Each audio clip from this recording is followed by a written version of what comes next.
Day 4. Do it. How to stop procrastinating and succeed. Woo! Have you ever had the, oh, I'll get to that later syndrome? You know, that one where you keep postponing something you know you have to get done right away and then it never gets done? Well, in this video, we'll talk about how to break this pattern. Stay tuned.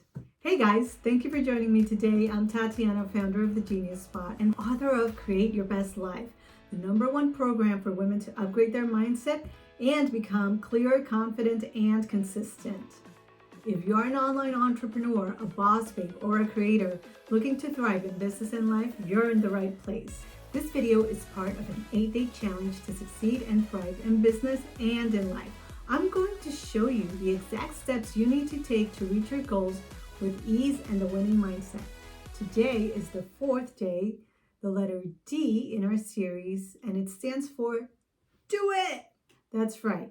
It's time to take action. And taking action often implies 4 steps. Step 1, dare to succeed. Step 2, define your next immediate step. Step 3, just do it already. And step 4, develop a blueprint. So let's dive straight in. Let's go with step number 1, dare to succeed. When you dare to succeed, you make a bold decision about what you want to accomplish. It's good if this decision excites you or frightens you because it's challenging your growth. So don't worry if you feel that you're not in a comfortable place or zone. That can be a good sign. Your decisions shape your actions and in turn lead you to realizing your dreams. That's what Tony Robbins says. A real decision is measured by the fact that you've taken a new action. For example, you dared to succeed by making a decision to join the 8-day challenge. And then you took action by registering in the link. By the way, if you haven't done this, it's a perfect time to do so. Wink, wink. Okay, so this leads me to the second step. Step 2, define your next immediate step. Here, you want to take a look at what's the easiest and simplest action you can take in the direction of your goal. Make sure you can take that step within the next 24 hours. This is key.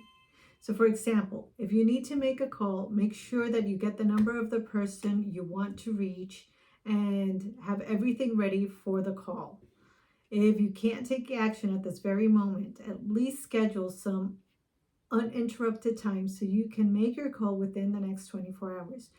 Do whatever it takes so you don't give yourself a way out or an excuse for not getting it done. Got it? Awesome. Now let's go to step 3. Do it. And let me share a fun fact with you. Procrastination is the primary reason why roughly 9 out of 10 people will fail to reach their long-term goals. 9 out of 10. And this is the source to this statement. This is why it's so important to consistently take action in the direction of your goals, dreams, and desires. Whenever we've interviewed anyone on our podcast, I've noticed that the most successful people would usually take immediate action. It was mind-blowing. When reaching out to them, they would schedule the interview within the next 15 minutes of our first contact. This blew my mind every time because these were the people that we would expect would never probably get back to us, but they were the ones that would immediately take action. They would either email us or call us to schedule a tentative time and date, have someone do it for them, whatever it was immediate. Now, this is great for simple steps, but what happens when you have goals and big projects? A lot of people maybe to manage and the task is bigger than just, getting something done. This is when you need to include step 4. And step number 4 is developing a blueprint. When it comes to developing a blueprint, we need to start out by looking at the reasons why people don't take action. So here are some reasons. Number 1, they don't know what to do, which happens quite often. Number 2, they may know what to do, but they have conflicting interests around taking action, so they don't do anything. So they have different value systems where they want to do this, but they want to do A, but B is swaying on them and it's contradicting, so they just don't do anything, right? Number 3, they need to get more stuff done, but don't have the bandwidth to do it all and fail to delegate. Number 4, maybe when they do delegate, they don't have the clear tasks, procedures, and expectations laid out. So it's very confusing and it becomes overwhelming for both them as the leaders and their team as the people receiving the tasks. Number 5, they may think they don't have the resources to get things done. So these are typically the 5 scenarios.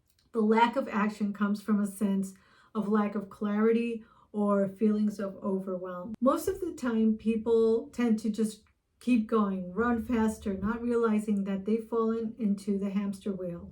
They try to get more done at a faster rate, but not taking a well thought out or strategic action or approach. And that can be debilitating in the long term. This is where having a plan and the right system to implement the plan makes all the difference because it cuts through the noise and distractions and gets the results.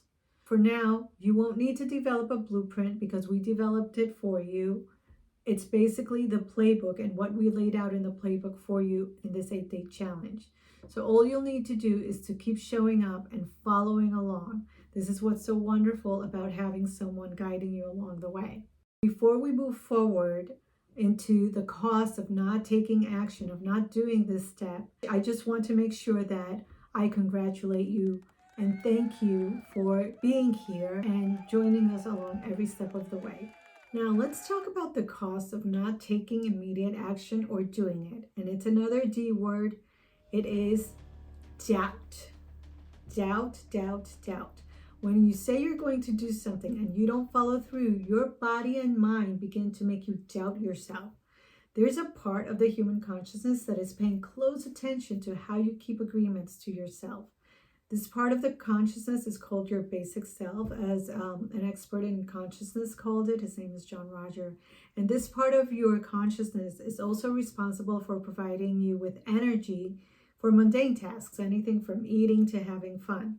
And by the way, the basic self is especially interested in having fun. Anyway, it's like a kid in the sense that when you make an agreement with a kid, he or she won't let you break your commitments to them too easily, right? Kids spend their energy on making sure they get your attention until you deliver what you promised them, right? Do you relate? Can you think of anyone like that in your life? Well, what happens if we break an agreement with a kid? It's a big deal for them. In the same way, when we don't follow through with the commitments we make to ourselves, our basic self registers us as having broken those commitments. And even though we may not think so, it is a big deal. The next time we say we're going to do something, our basic self doesn't trust that we're going to follow through. It begins to doubt how serious we are this time around. And it won't waste the energy and time on helping us follow through on our promises again because it thinks we won't keep them anyway. So what winds up happening is that we start to create a pattern where we aim to get things done, but we don't have the energy allotted to do them. Like our bodies just won't issue the same energy as before. So we wind up with even less things done and not getting the result we're after. So without the results, we begin to question our abilities, our life choices, and pretty much everything. And this is how doubt creeps in, and more specifically, self-doubt. So next time you say you're going to do something, you might want to consider following through on that. The more things you get done when you say you're going to do them, the more you build your confidence because you start to see results stacking up a little bit at a time. So remember, when first starting out, it's not about going for the end result. That's overwhelming. Instead, it's about starting with the smallest next step in front of you. That gets you momentum and consistent wins. All right, so that's all for today. Thanks again for joining us. If you're in the challenge, I'll see you tomorrow with the next part of the Succeed and Thrive formula, the E factor. And if this helped you in any way, please share your appreciation by hitting the like button and sharing this video. Come on, you know you want to do it.